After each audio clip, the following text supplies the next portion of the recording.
Bonjour à toutes et à tous, j'espère que vous allez bien. Eh bien, moi je suis très content de vous retrouver dans cette vidéo pour vous partager mon expérience avec le SAV de chez Tesla.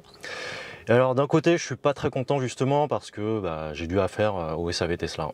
Et alors, pour ceux qui me connaissent, ce n'est pas dans mes habitudes de faire des vidéos avec des miniatures putaclic, donc ce n'est vraiment pas une vidéo putaclic. Je préfère vous avertir tout de suite. Mais voilà, je voulais vous partager donc mon expérience avec le SAV Tesla. Allez, je vous raconte ça tout de suite, c'est parti!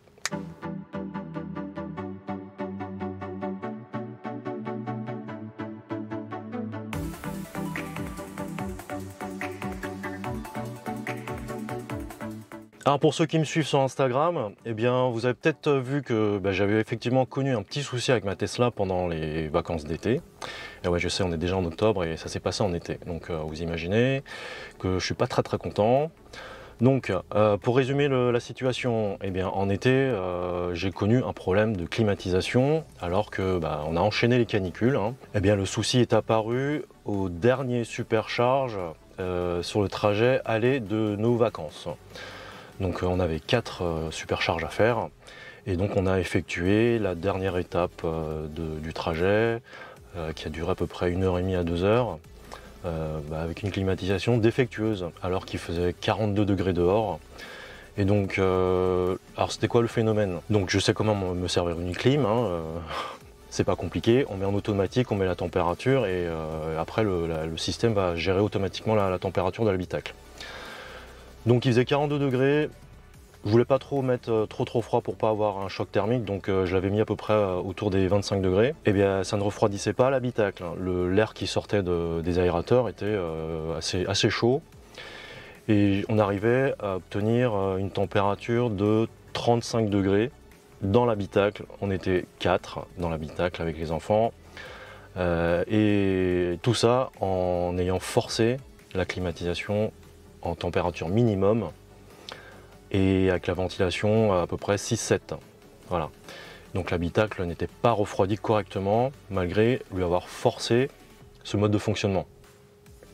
Donc c'était un petit peu, il faisait très chaud hein, dans l'habitacle, comme vous pouvez l'imaginer. Donc une fois arrivé sur le lieu de destination, eh bien j'ai quand même réeffectué des tests pour voir ce qui n'allait pas sur la climatisation. J'ai rebooté le MCU, j'ai refait des tests et le problème apparaissait aléatoirement. C'est-à-dire que quand j'allais faire des courses tout seul pendant les vacances, je mettais la clim et là ça se remettait à fonctionner correctement, ça refroidissait bien l'habitacle. Bon. Une fois qu'on était 4 à bord, eh bien, le phénomène se répétait, c'est-à-dire que la clim ne fonctionnait pas correctement, donc c'était aléatoire. Donc j'ai quand même appelé le SAV Tesla, le support Tesla. J'ai eu quelqu'un en ligne, on a effectué les mêmes manipulations, on a reseté le MCU, il m'a refait faire des tests, et il y avait toujours de l'air tiède qui sortait des aérateurs. Là, la personne du support m'invite à prendre un rendez-vous auprès d'un Tesla Center, ce que j'ai fait.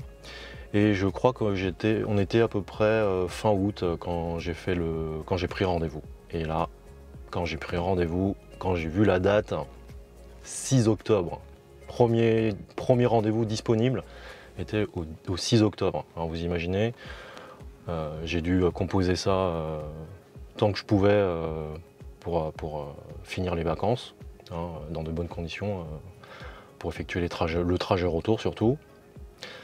Et bon, heureusement que le trajet du retour il faisait pas si chaud que ça et que c'était assez nuageux, donc on n'a pas eu trop à utiliser la climatisation. Mais bon, c'était un peu embêtant, on va dire. C'était pas bloquant, mais c'est embêtant. Alors début septembre, j'ai eu un technicien du Tesla Center de Bonneuil, hein. Bon, je balance, hein, mais de toute façon j'avais rendez-vous à Bonneuil. Donc il me contacte via la messagerie sur l'application et qui me dit, bon, je vous mets ça en incrustation, comme quoi il a vérifié les logs et qu'il ne voyait pas de problème. Donc pour lui il n'y avait aucun problème. Et donc il a clôturé le rendez-vous, hop, ciao bye bye, hop, on s'en débarrasse à patate chaude. Et tout ça, en fait, il me disait que, bah oui, en plus de ça, on a vu que vous avez mis la climatisation en manuel, que vous avez forcé ce mode de fonctionnement-là, que ça ne fonctionne pas de cette manière-là, il faut mettre une consigne sur l'ordinateur et puis mettre en automatique.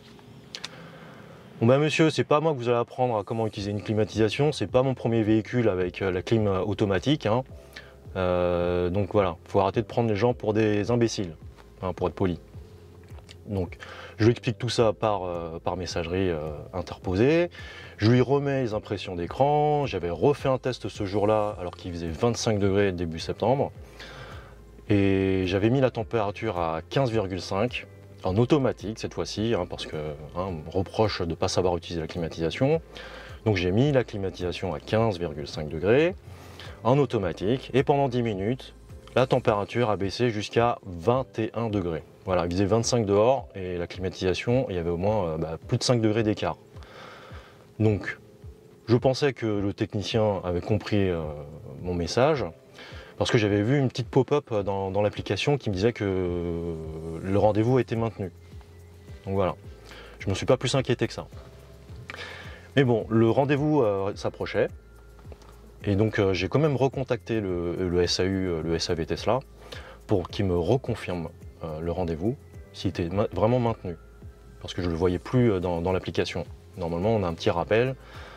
Quand le rendez-vous approche, ça réapparaît dans l'application en vous disant ben voilà, le rendez-vous est à telle date, telle heure, veuillez vous rendre au Tesla Center. Eh bien, le technicien en ligne me disait bah non, le rendez-vous a été clôturé par le technicien de Bonneuil. Nani ? Voilà. J'étais un petit peu en colère hein, déjà de la situation, parce qu'en plus j'ai dû attendre 1 mois et demi pour avoir le rendez-vous, sachant pertinemment qu'on allait partir sur l'automne et que les températures allaient se refroidir. Donc j'avais un petit peu peur que le technicien n'arrive pas à reproduire l'anomalie. Et donc j'ai dû reprendre rendez-vous. Voilà. Ma première inquiétude, c'était que le rendez-vous soit encore repoussé à plus d'1 mois. Mais heureusement, j'ai pu prendre un rendez-vous pour quelques jours après. Donc voilà, du 6 octobre, je suis passé au 11 octobre. J'ai pu avoir un rendez-vous le mardi 11 octobre à 8h30. Donc 8h30, je me pointe au Tesla Center de Bonneuil, dans une zone industrielle. Hein, bon, Tesla s'est implémenté là, il a fait comme il pouvait. Ils se sont partagés les locaux avec une société qui fait de la carrosserie. Bon, les locaux sont comme ils sont, hein, pas terribles, hein. Bon bref.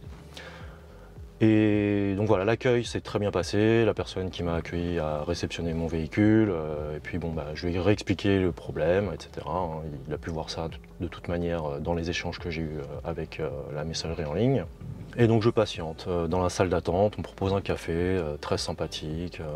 J'ai pu discuter donc avec 2 personnes, dont un abonné, et c'était vraiment très sympathique, on a bien discuté, on a partagé nos expériences. Lui a une Model 3 licorne, donc il était très très content de sa Model 3. L'autre personne qui était une salariée qui avait une Model 3 grande autonomie en voiture de fonction, elle aussi était très contente de rouler en électrique, hein. C'était sa première voiture électrique.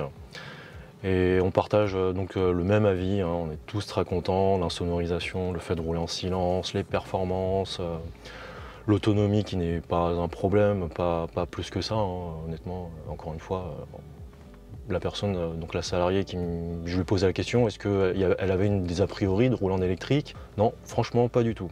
Donc elle était vraiment très satisfaite et très contente de sa société qui lui a proposé de rouler en Tesla Model 3. Donc voilà, très très bonne expérience.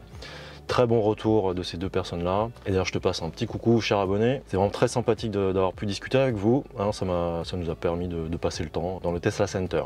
Donc 1 heure après, le technicien vient me voir, hein, la personne de l'accueil vient me voir et me dit bon on a effectué des tests sur la climatisation, on n'a rien trouvé, mais alors on a refait un 2e test, on a un petit peu plus poussé, et là effectivement on va vous changer les 2 capteurs, le capteur haute pression et basse pression.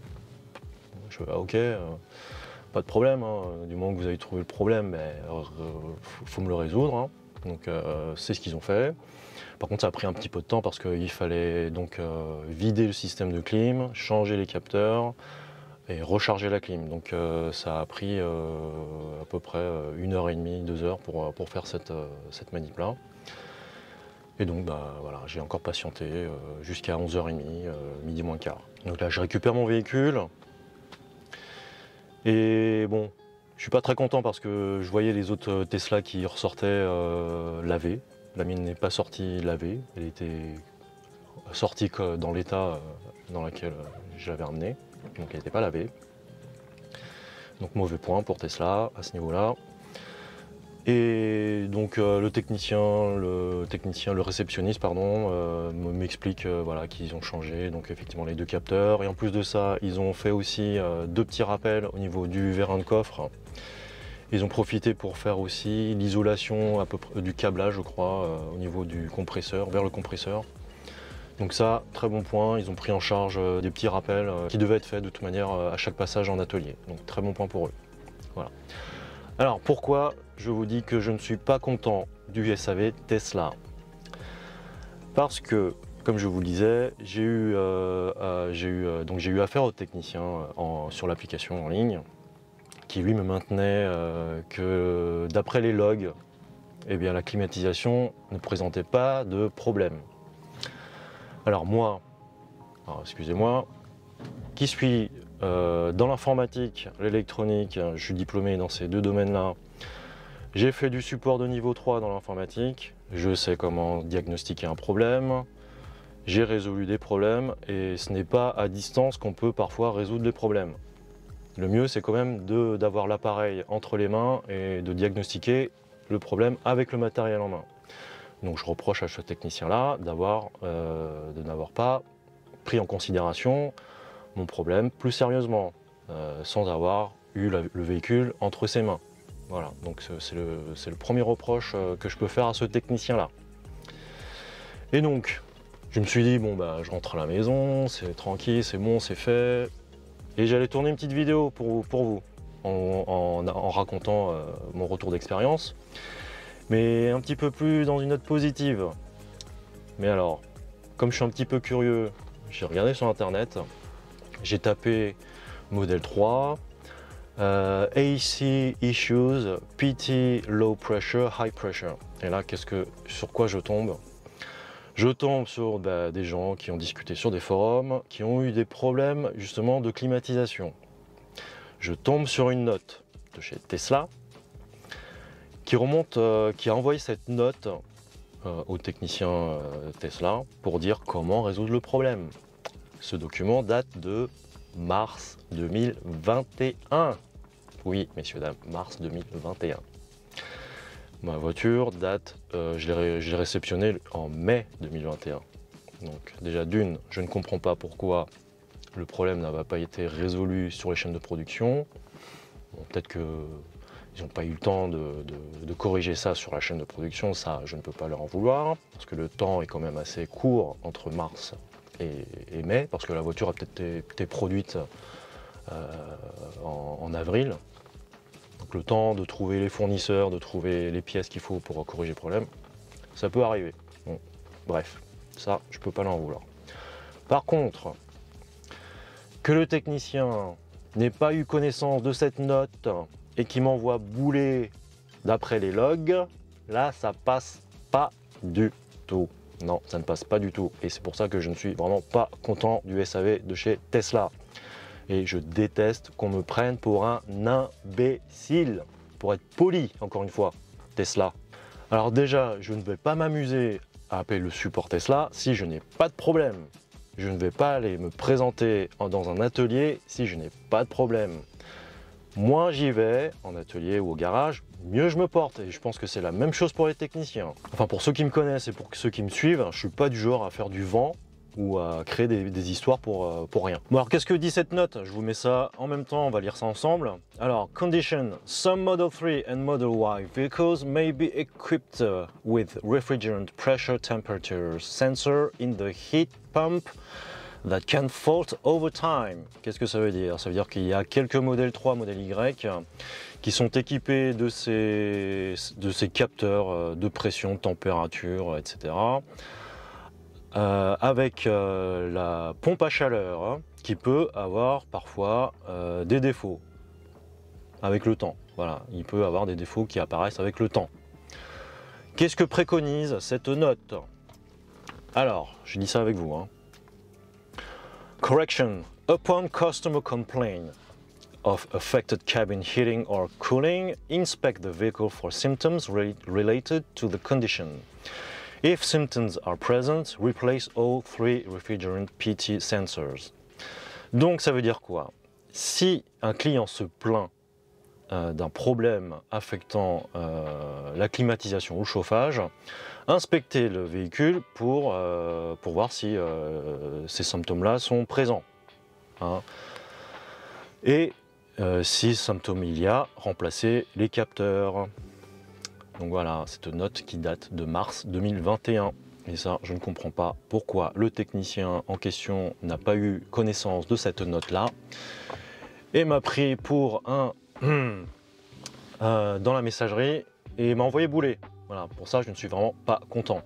Bon, ça va donner du grain à moudre pour Villebrequin, hein, vous allez sauter dessus, allez, putain, encore un gars qui est pas content, un fanboy, vous voyez, la marque Tesla, c'est pas fiable, machin, etc.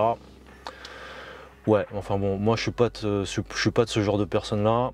Quand je suis content, je le dis, quand je suis pas content, je le dis aussi. Donc là, pas de bol, c'est tombé sur moi.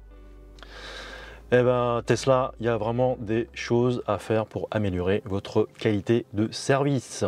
Bon, je sais que vous êtes une marque jeune, mais ça peut quand même arriver chez les grands constructeurs aussi. Donc, faut pas tout mélanger. C'est peut-être un cas isolé. C'est arrivé sur moi, sur une personne qui était peut-être pas au courant, qui venait peut-être juste d'arriver sur le Tesla Center. Mais bon, peut-être qu'il y a des choses à améliorer sur la formation des personnes pour prendre en compte pour résoudre les incidents. Voilà, tout simplement. Donc, voilà, globalement, j'étais content, mais finalement, je ne le suis pas. Voilà, finalement, je ne le suis pas. Et bon, il y a encore une grosse marge de progression de la part de Tesla à ce niveau-là. Bon, je sais qu'il y a pas mal de gens qui ont eu de bons ressentis, et qui ont eu un bon rapport avec le SAU, notamment Nikola Tesla qui a eu son problème de triangle de silent block qui a été remplacé. Voilà, ça a été très très bien passé. Bon, voilà, c'est arrivé sur moi. Pas de bol. C'est comme ça. Alors, malgré ce petit problème de communication en interne, eh bien, j'ai observé, en prenant un petit peu de recul, que tout de même le process pour les interventions sont vraiment très très bien faites. Effectivement, vous prenez rendez-vous via l'application et puis vous avez donc, la petite pop-up qui vous dit attention, vous avez le rendez-vous qui est à telle date, telle heure. Il faudra le confirmer, il vous envoie le devis qu'il faut confirmer aussi. Et d'ailleurs, sur mon problème, le coût de l'intervention m'aurait coûté à peu près 200 €. Mais comme c'est pris en charge par la garantie, je n'ai rien eu à débourser. Donc ça, c'est très très bien. Le véhicule est garanti de toute manière pendant pas mal d'années. Donc pour ça, c'est très bien fait. Alors une fois que vous arrivez sur place, que le véhicule a été réceptionné, le véhicule passe en mode service. Donc vous pouvez suivre toutes les étapes de l'intervention sur l'application. Et s'il n'y a personne sur le Tesla Center, vous pouvez dialoguer via la partie message de l'intervention. Donc ça, c'est vraiment très très bien fait. On voit que Tesla a vraiment bien bossé les process. Donc ça, c'est un très bon point.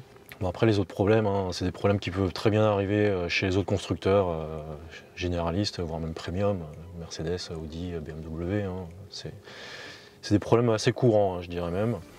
Donc de ce côté-là, il ne faut pas en faire des caisses non plus parce que c'est juste mon problème. Ça s'est passé sur mon cas à moi. Ce n'est pas représentatif de tous les problèmes que Tesla rencontre dans leur Tesla Center, loin de là. Donc mon cas n'est pas un cas général, hein, donc il ne faut pas prendre ce cas-là pour ça. Mais voilà, moi je voulais vous partager mon retour d'expérience sur mon cas précis. Voilà. Ne prenez pas mon cas pour une généralité, attention. Hein. Bon bien voilà, c'est terminé pour cette vidéo, j'espère qu'elle vous aura été utile. En tout cas, si vous rencontrez le même problème, eh bien n'hésitez pas à appeler le Tesla Center, le support pour prendre rendez-vous. Et pour votre information, je vous laisse la fiche Tesla en description de ma vidéo. Voilà, et puis n'hésitez surtout pas à aller voir, hein, justement en description de la vidéo, il y a pas mal de bons plans, des accessoires que j'ai installés dans ma Tesla. Et n'oubliez surtout pas d'aller voir mes autres vidéos, je ne fais pas que des vidéos sur ma Tesla. N'hésitez surtout pas, d'ailleurs j'ai testé la dernière Apple Watch Ultra, le dernier MacBook Air M2, et puis j'ai fait une présentation aussi de mon iPhone 14 Pro Max, alors n'hésitez surtout pas à aller voir toutes ces vidéos. Et sur ce, je vous dis, n'hésitez pas à me laisser un commentaire qui soit pertinent tout de même.